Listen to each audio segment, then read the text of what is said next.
Oh my God. Hey, so we're always going to start, always going to start with golf. And I was excited. We're back. The Waste Management Open. It's always an exciting tournament, always. So today on the cast, on the pod, that's how we start. But it's like positive. There's positives, and then I feel more negatives. Okay. You have, okay, so the Super Bowl is going to start at 4:30. You're already not excited for the Super Bowl. You already know what's going to happen. We already know who's going to win. You already know the score. You already know everything that's going to happen. So before the Super Bowl starts, we're watching the Waste Management Open. That's what we're watching. Hideki's on top.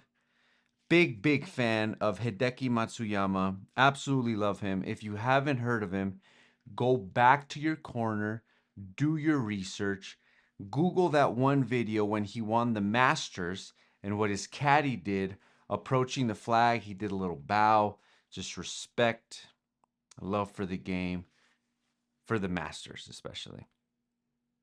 Awesome. So he's in the he's on top. Everybody's chasing him.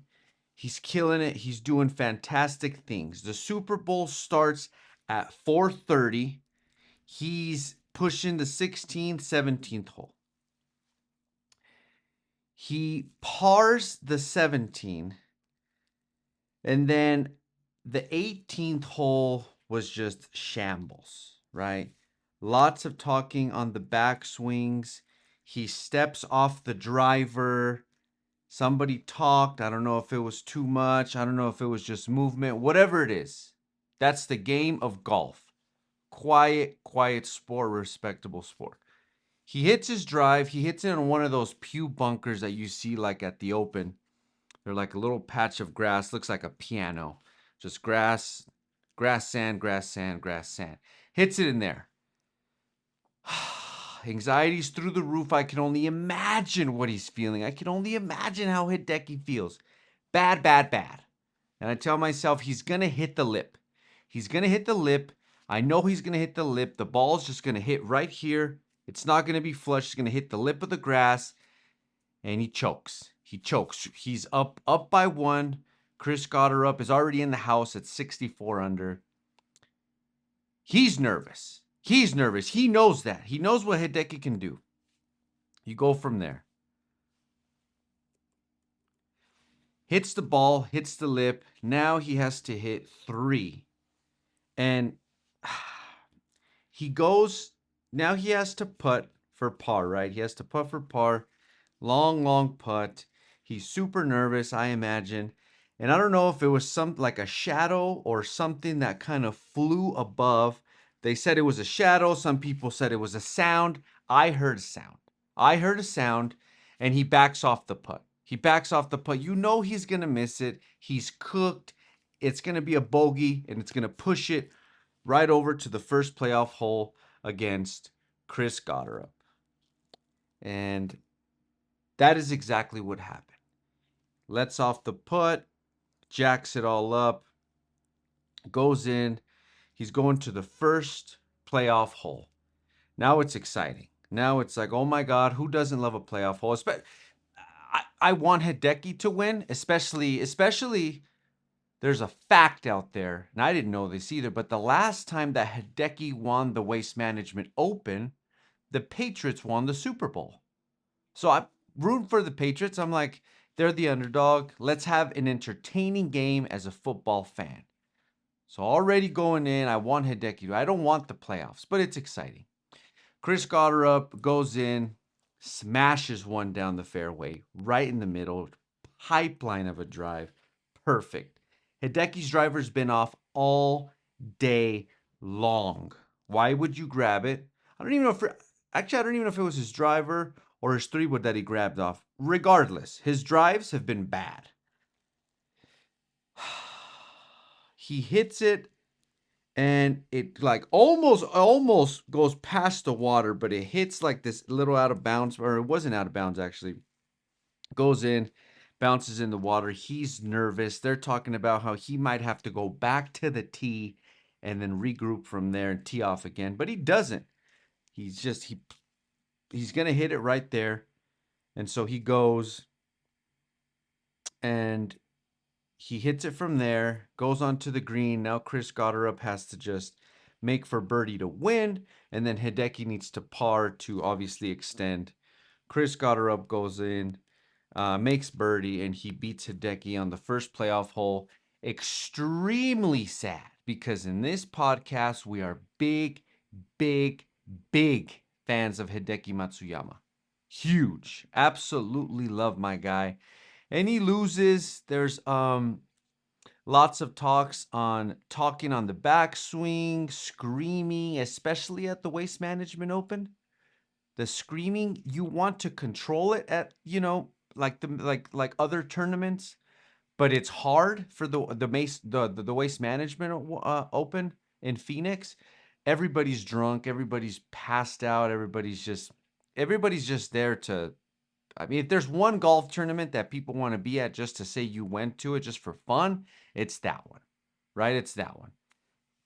Everybody's drunk, everybody's making noises. So I see it getting worse every year. It's becoming one of those tournaments where it's just like a popular thing and you want to go viral for something. Drinking beers out of shoes. I've never done that. I've done many, many wild things, but I haven't done that one. There's a bunch of girls, just getting hammered. Yeah, just a bunch of that stuff, which leads to actually, let me end it with Hideki. I'm sorry. Okay. I'm so sorry, but I can see Hideki winning a major this year. So that is how it ended. Hideki loses. We continue and we move on and we move on, but we move on to my main point of talking during a golf tournament. The reason people love golf is because it's that sport where it's peaceful. You're just trying to get a birdie, trying to get a par. It's always been a quiet game. That is what it is. It's just you and the ball out there having fun, and you're just locked in. I mean, it's a mental thing, and it's just that's the sport. The streamer, what's his name? Jackson. I don't know how to pronounce it. Jack Doherty. Yeah, Jack. Yeah, he's a streamer, and of course he's there. Of course he's at this tournament, not the other tournaments, right? He's there at this tournament. This video goes viral. This fucking kid goes up to someone and says, "Dude, I'll give you $100 if you yell jackass during this guy's backswing." I forgot the player that it happened that he did it on, but he did. Yeah, he did. I forgot the player. He's in the bunker, and the guy does it. The guy, he's a streamer. This guy's famous for doing dumb things just like this. So the guy does it. The random guy, he screams jackass, messes up his backswing, and he gets kicked out. I think both of the guys got kicked out, but Jack Doherty, or whatever the hell his name is, Jack Dumbass, he gets kicked out. And they take him out front, and he thinks it's just like he's getting kicked out of this event. Well, he has a camera crew, and he's known for harassing people, talking stuff to people, getting in people's face, and then he has like these big bodyguards that just kind of defend him. Well, he's out there now. He's at the front of the Waste Management Open, cameras all around. They're recording him, asking, "What happened? Why'd you do it?" Blah blah blah. Well, there's the guy that's in charge of that tournament is telling him, you have a lifetime ban from PGA Tour. Like, that's it. You are not welcome at any PGA Tour events. If you show up, you will get arrested. So then this kid actually softens up and he's like, no, let's figure it out. Let's end this on a positive note. I don't want to be banned from all PGA Tour events. And the guy's like, no, man. And then he's just being, this kid's just being, blah, blah, blah. Just now he's irritated. Now he's like, all right, I'll take my ID. I'll take my ID.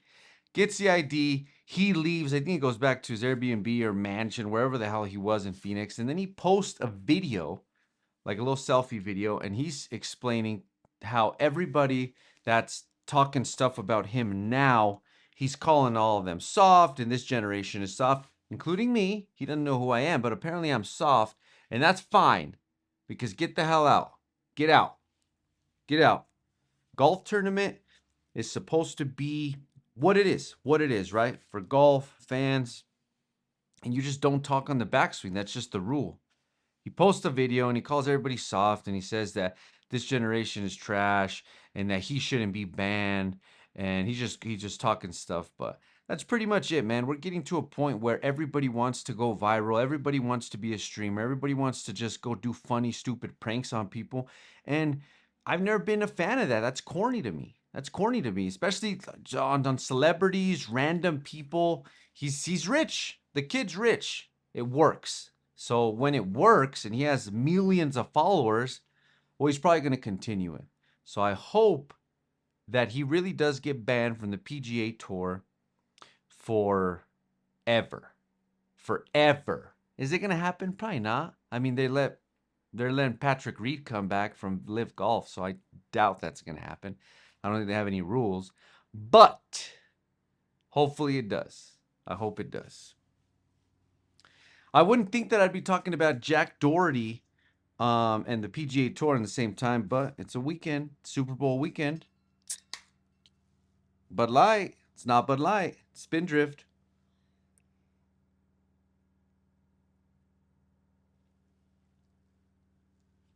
Every time it's amazing. Blood orange tangerine.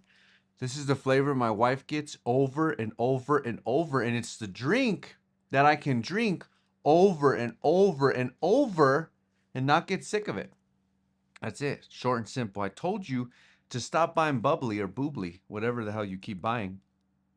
Fire. That's it. Just this one.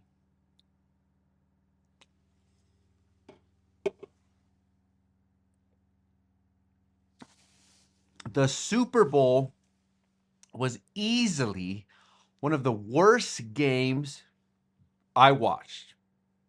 I was telling my buddy, we just keep betting. 20 bucks trying to make it fun. I got up to a $60 bet that the Patriots were gonna win.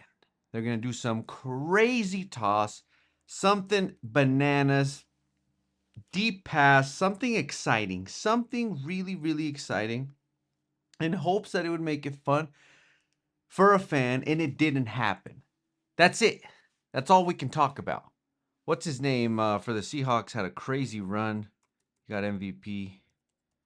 That was cool to watch, but that was it. That was literally Kenneth Walker III.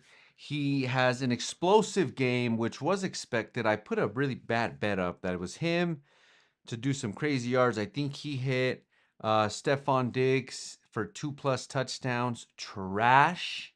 Him and Cardi B unfollowed each other. I don't know why. I didn't really dig into it, but it was caca. So that's that. The game was the game, man. It wasn't exciting, you know? But the Rams couldn't do it. The Broncos couldn't do it. The Packers couldn't do it. You need some excitement. And the Seahawks was not exciting. The Patriots are not exciting. That's all it was. So that's it. Short and simple. The Super Bowl this year was caca. But this halftime Super Bowl show, Bad Bunny. Bad Bunny. He's been that guy for a long, long time. But now, lately, he is that guy. He is literally that guy. He wins Album of the Year, which is a fantastic album. If you haven't heard the album, you should go check out the album. Then he goes and performs at the Super Bowl, and it was incredible. The Lady Gaga, the parts that all those businesses he's walking by, they're saying those are businesses, small-owned businesses. Some one of them was in New York, some of them in Puerto Rico. Big support there, awesome. And then that Ricky Martin piece, Lady Gaga was awesome, man. It was sick, and all these little he had a Kendrick vibe, and if anybody was gonna beat Kendrick, it was Bad Bunny. And I love Kendrick's performance. I've watched it 30 times. Awesome from last year, and he beat him on views, And just really, really cool, man. The way he ended it with everything that's going on right now with ICE and being fake Americans and stuff like that. He used his platform to speak up, and it was the coolest thing ever. Kendrick did the same, and I think that's what we need more of. And the dude named every country in the Americas from bottom all the way to top, included Canada. He said the United States, Puerto Rico, everything, and just said, that they're here to stay. And it was awesome, man. It was tight. And if you're one of those guys, Kay, I promised I wasn't going to talk politics, Kay, on my podcast. But if you're one of those guys that was on the other halftime show and you really, really meant it, this podcast is not for you, okay? That's it. That's it. Keep it short and simple. I'm not going to say anything crazy. You don't say anything crazy. And we'll just keep it like that. Okay. This is a Bad Bunny podcast. Okay. He won everything this year. Okay. He is the biggest or the most streamed artist in the world. That is how they pick them. That is how Jay-Z, Rock Nation, and them, that's how they pick these things. Okay. So it's not my fault that you didn't understand what he said. It's not my fault you didn't just get up and dance. It's not my fault. Okay. That's you. It's not Jay-Z's fault either. He knows what he's doing. It made sense. Most watched Super Bowl in the world of all time. Shout out Bad Bunny. That's it. Top three. And it ain't two and it ain't three. Top. Okay, speaking on albums, I listened to the J. Cole joint, okay? Right away. I don't know if you guys are ready to hear this side of the J. Cole's, okay? A lot of people are talking big three, big flop, okay? Big nada. To start it off, he is no more in talks of any big threes, any bigs. Can the dude rap? Duh. Super, super late. The dude has bars for days. I love J. Cole. Some of these songs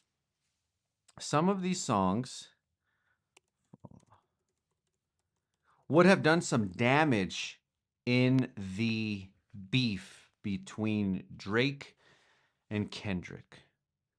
But he got scared because J. Cole's not that guy. Some of those people are not that guy. I'm not that guy. Maybe I am. I don't know. But he's not that guy, right? So some of these songs, man, were pretty fire as far as like like 2-6. Go listen to 2-6 on the new album. Safety was super fire. Um who the F is you? Bars. Hard. See, J. Cole could have did something, but when you're just not that guy, you're just going to end up making an album like this, storytelling, and then he even has Petey Pablo on here. Some of you don't even know who Petey Pablo is. I feel bad for you.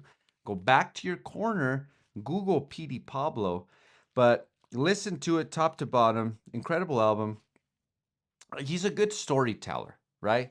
That's the type of guy that he is on raps. On the JBP, on the Joe Budden podcast, they always make fun of Ish. Shout out to JBP. They always make fun of Ish because he looks like miserable, right? But I don't think he is. It's just when it's just a topic that he really doesn't care about, he's gonna tell you by his face.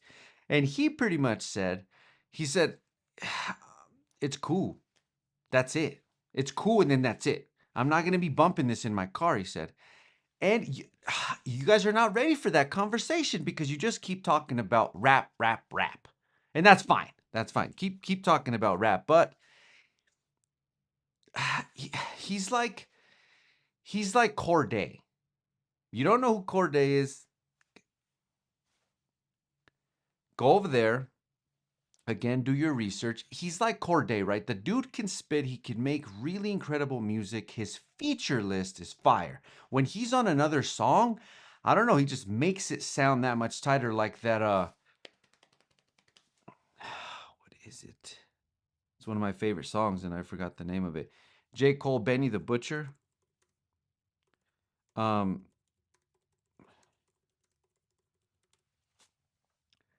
yeah, Johnny P's Caddy, one of the hardest songs ever made last year, 2 years ago, 3 years, I forgot.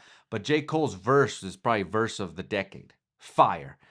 But when he makes an album, he's just telling a story. It's really not gigging.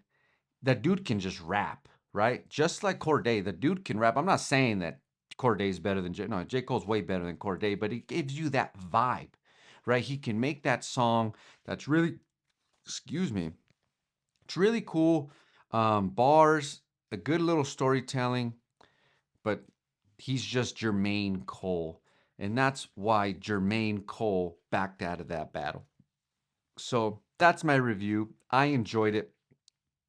There is a song called I Used to Love Her. No, Life Sentence was fire. A lot of it is fire. The album is good. But again, it's not gonna play in my car that much, okay? I actually turned it off and went back and listened to Folded because that's still in rotation. But then I went back. I used to or I Love Her Again, and he sampled Common's I Used to Love Her, which half of you probably don't even know who Common is, but I Used to Love Her, one of the greatest, if not top three hip hop of all time. Of all time. Probably my all-time favorite, but there it is. Go listen to J. Cole, The Fall Off. I enjoyed it. I enjoyed it. It was a really good storytelling album, but yeah, he's just not that guy. And no more with the conversations in Kendrick in the Kendrick realm. You can't do. I can't do it. I can't do it. Even with Drake. Okay, I was a big fan of Drake, and that's chooch behavior. So J. Cole and Drake are over here. No. Drake gets a little bit more points because he entered the battle. The guy just thought he was unstoppable. So there's like chooch levels, and then yeah. So no, he's on that higher chooch level. But there you go. There you have it. Now on this week's watch, told my wife it's movie night. And it's a movie I've been wanting to watch for some time. Actually, you know what? Before we get to that, I got to get something off my chest a little bit. We just finished The Real Housewives of Salt Lake City, and it was absolute fire. Now I get what you're saying. I get it. I get it. Everybody makes fun of me because I watch Love and Hip Hop with my wife, Teen Mom, The Real Housewives of every city. There's too many to count. But The Real Housewives of Salt Lake City has been top.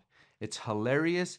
It's an extremely terrible show. It's terrible. It's just a bunch of women that are friends and they're like best friends supposedly, but all they do is rag on each other all day long. Go watch it. It's bad. It's bad. It's hilarious. It has Lisa Barlow. You might see a lot of gifs of her. Um, I forgot what the other people's names are, but the famous one is Mary Cosby. There's a documentary out right now on her that they say she's a cult leader. Hey, religion is scary. Okay, religion is tricky. Religion is touchy. I have no idea, but I watched it and it's wild, man. It's wild. Okay, so that's it. That's it. That's it. That's one of the things I finished within this past week. Go watch The Real Housewives of Salt Lake City. It there's like trash TV, like you know when you recommend something and you really want someone to go watch it, well then there's like levels, right? There's like scenarios or like little these shows belong in these places. These movies belong in these topics. Well, this one I have a list of like horrible things to recommend to people, and this is on my top. So there's like the trash section. This is the top of trash. You know, it'll just waste your time, but if you want to waste your time, it's fire. Top 3 to waste your time. Now, if you don't want to waste your time, watch this movie called oh, I already forgot the name of it.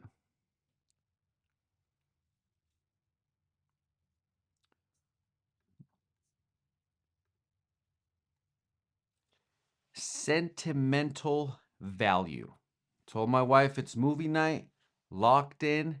She asked what I'm about to play, and I didn't realize I had to pay for it. But I wanted to watch it so bad. It was 50% off. It was $9.99 on Amazon. Watched it. Jacked up a little bit. I didn't know that it was subtitles. I love it. I just wasn't prepared. So my kid sitting next to me, and as soon as I told my wife she's gonna have to read, she got back on TikTok. So it was only movie night for me. Incredible movie. Now, I recommend these movies sometimes to people, and then they watch them and they say it's the worst thing ever. It's gonna be one of those movies. It's very, very slow. It's about, so let me name off the cast. Stellan Skarsgård and Renate Renz and Elle Fanning play in this movie. And it's about a father who's a film director, and he has two daughters. And growing up, they were actresses, just young, and very traumatic upbringing for both of them. And the reason I love the movie so much is because I love talking about things that make people uncomfortable, saying the quiet part out loud, and just opening up about trauma. Super cool. Um, One daughter is like hopeful, um, and sees some, just good things and positive things for her, for the relationship with her father. And then the oldest daughter does not see that. It's all negative. She really dwells in it. She's by herself. She's lonely. She's looking for love. She's trying to navigate through life, and she absolutely hates her dad. And the dad comes off as like a prick, like just, too like I'm this guy. And this whole time he's trying to show her affection in this way, and she realizes, she's starting to realize if he's trying to show the affection, or if he's trying to, just continue to be the same person he's always been, and she hates that. And that's all I'll say. It's about 2 hours long. Really great movie, beautiful movie. And yeah, it's super cool when you talk about emotions, and I love these movies, and you just have to really lock in, pay attention. It's half in, I think they're in Norway, so they're talking like that, in that language, and then they're also speaking English as well, because they're like making a movie in the movie. Super cool. They do talk about suicide a little bit. So just so you are aware, subtitles, and just love, and family, and just trauma. Super cool. I think it's Oscar nominated. Yeah, it's Oscar nominated for, I think, best film. So if you want to wait and save a little bit of money, go ahead, but it was worth the $10. I would have paid $20. I would have went to the movies for it. Great, great movie. But that's it. That is it for the watch. Next week, I have no idea what we're going to watch. I got a long, long list. See you guys in a little bit.